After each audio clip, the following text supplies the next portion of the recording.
By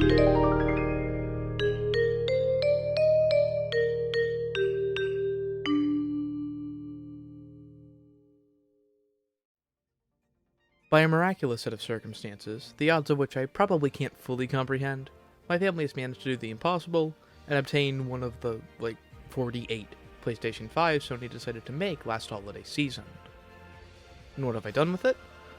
Well, aside from perhaps playing an unhealthy amount of Planet Coaster of all things, I've taken quite an interest in Astro's Playroom. For those that haven't already heard of it, Astro's Playroom is a free tech demo for the PS5 that doubles as, of all things, a 3D platformer.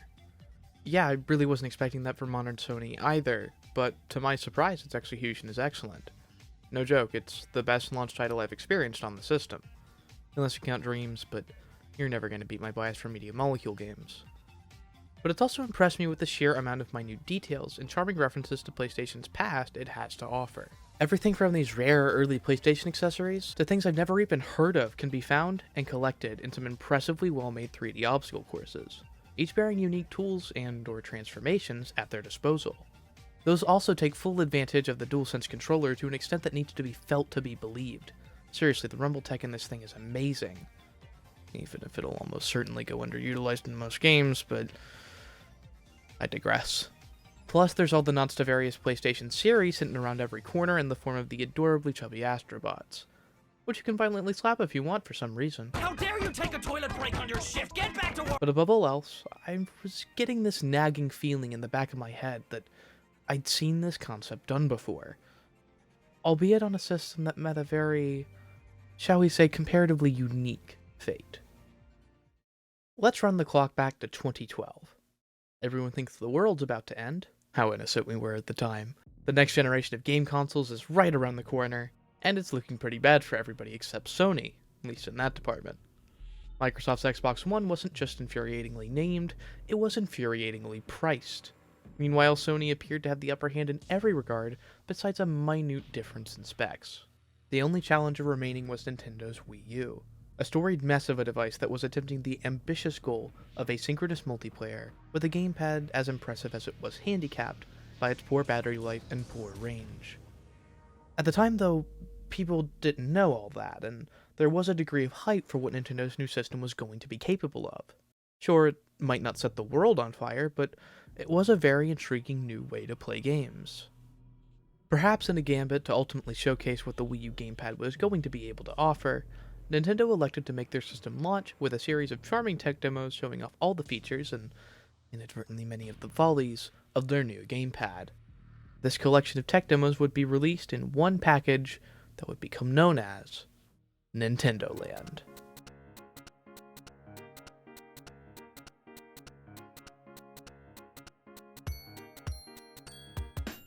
I can't lie, even after all these years I still love Nintendo Land. Yeah, it has a couple weak mini-games, sure, most of its content can be experienced after just a few hours, and yes, it highlights the limitations of the gamepad in a way that very clearly displays the problems with this idea. It's also the only Wii U game that took full advantage of the gamepad and its various asynchronous possibilities, aside from a few later mini-games like Star Fox Guard, which, I'd argue, came far too little too late to help the system. Even above that, however, is an incredibly charming look at Nintendo's legacy, taking full advantage of each first-party series, plus a few deep cuts, aesthetically, if not always landing in overall execution. Looking at you, Twister Race. This is where we get to turn the clock back to 2021 for a bit. Astro's Playroom establishes the same sort of nostalgia Nintendo has for its software and in-house intellectual properties, but instead makes the focal point the hardware, having the mascots and iconic characters take a backseat, mostly because they were never Sony exclusive franchises for very long. This comes in the form of the game's collectibles. Think of them like Power Stars or Odyssey's Moons, although in this case you're getting an extremely high quality model from some random piece of tech Sony came up with over the years for their consoles. Anything from OEM controllers to the PSP GPS adapter can be found at some point or another in these stages, with one of the launch release PlayStation consoles waiting for you at the end of each level.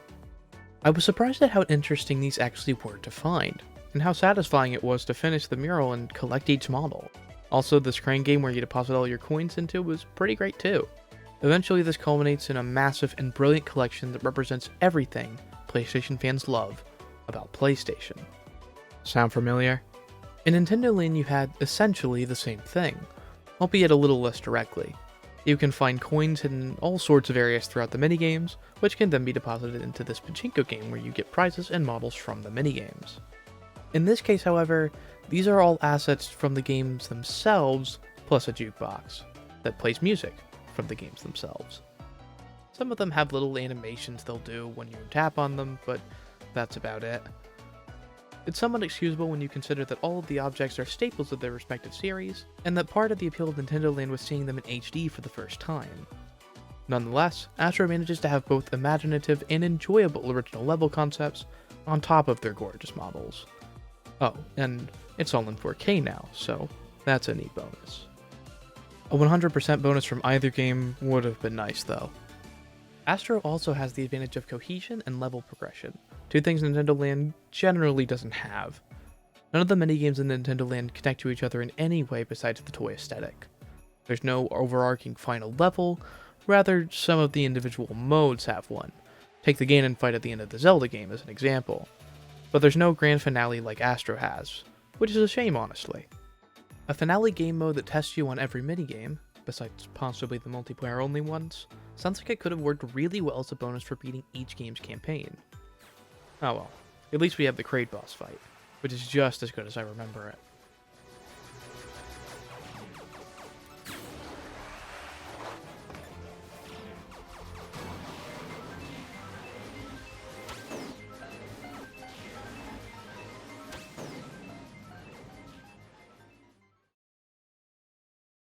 While Nintendo Land and Astro's Playroom's respective styles are largely a result of the development legacies they represent, both games are stylistically affected by the context and time of their release. As such, let's delve into the context both of these games found themselves in. With Nintendo Land, we see Nintendo, perhaps less certain of a console launch than ever, putting every one of its series forward in an attempt to cater to their core fans. This isn't a bad thing per se, but it clearly shows a lesser degree of confidence than the company had with, say, the original Wii, or the Switch, or even the GameCube. And rightfully so, as we would later find out. Sorry to spoil this for you if you were living under a rock from 2012 to 2017, but the Wii U didn't exactly do well, and was a half-baked concept with numerous issues it never really overcame, right up until the end of its life. Its successor, the Nintendo Switch, has been almost the complete opposite. In the process, we see Nintendo move from being on the back foot, doing its absolute best to make solid first-party titles for their hardcore fans, to becoming exceedingly arrogant. Imagine the Wii U era Nintendo charging people for an online service that might actually be worse than when it was free, not releasing a new first-party game in 5 years, unless you count Bowser's Fury, and outright absurd bullshit like timed releases. I get what Sharon meant when he argued that the Wii U era was better. I don't necessarily agree, but I'd be lying if I said I didn't get where he was coming from. But my goal isn't really to pour more Nintendo salt on the pile, frankly that's been done to death in this era, but rather, I wish to illustrate an even further point. This is a problem that has existed for much longer than you probably think, and is far from an issue exclusive to Nintendo.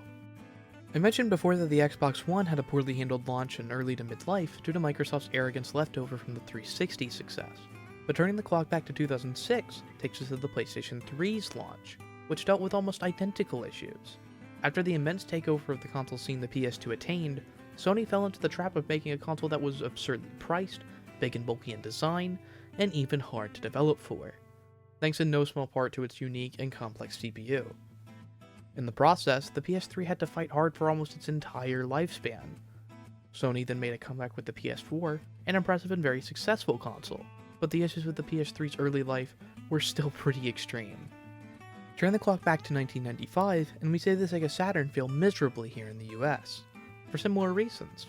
The Sega Genesis had enough success to garner numerous peripherals and increasingly absurd add-ons, which manifested into the overpriced Sega Saturn.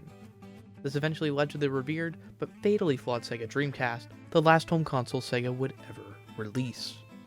Hell, even Atari fell into this trap all the way back in 1983 with the disastrous failure of the infamous ET, as well as the almost as infamous Atari port of Pac-Man, an unfinished prototype that Atari had so much faith in that they made more of them than there were Atari 2600 consoles in homes at the time. Yes, they really thought people would buy their console just to play this. Atari was bankrupt by 1994, and now only lives on as one of those brands that doesn't really mean anything anymore. The point is, this is not a Nintendo issue. To be honest, Nintendo Land appears to indicate that the company wasn't going into the Wii U too overconfident, perhaps helping them greatly in the long run. This is actually a problem of corporate arrogance, and every console developer has experienced it if they ever achieve success at all. Now, is this to say that a console's success is a bad thing? Not at all. The Switch could only be the monolith that it is because it was such a groundbreaking and well-executed idea. Perhaps the best turnout is to have a balanced race, like the early SNES versus Genesis console war, for example, that allows for both a need to consistently release quality titles, but also have the confidence to try more daring and experimental ideas. Fortunately for us, we may just be heading into the first case of a somewhat balanced race since the turn of the century. Alright, time to set the clock back to 2021. PlayStation 5 and Xbox Series X are priced the same, run almost the same, and appear to just overall be very close competitors for the first time at a generation launch. As for Nintendo, they've elected to move out of step with normal console generations, and will most likely reveal their next set of hardware later rather than sooner. At this point, they are pretty much detached from the usual console war, and arguably have been for over a decade. As a result of this quite even race, Astro's Playroom doesn't really have the uncertainty that Nintendo Land did. There is a degree of arrogance in the nature of a release like this, but the compounding factors of Astro being free, it leaving most of the references as bonuses rather than the focal point, leaving its historical nods as collectibles, and optional ones at that, and its relative cohesion really balances it out and makes it seem more like a complete experience. Astro feels sufficiently confident for the context and console it was experienced in, at least for now, while Nintendo Land feels fittingly uncertain for the context and console it was experienced in. Astro's Playroom really did surprise me. Astro has gone from a fairly generic mascot for Sony during the previous generations to having perhaps the best balance of a developer's legacy one can realistically attain. And really, for the start of what looks like a fairly even race between these dominant industry titans, that's all you can really ask for. Oh, and the GPU's theme is a certified bop, and I will hear nothing to the contrary.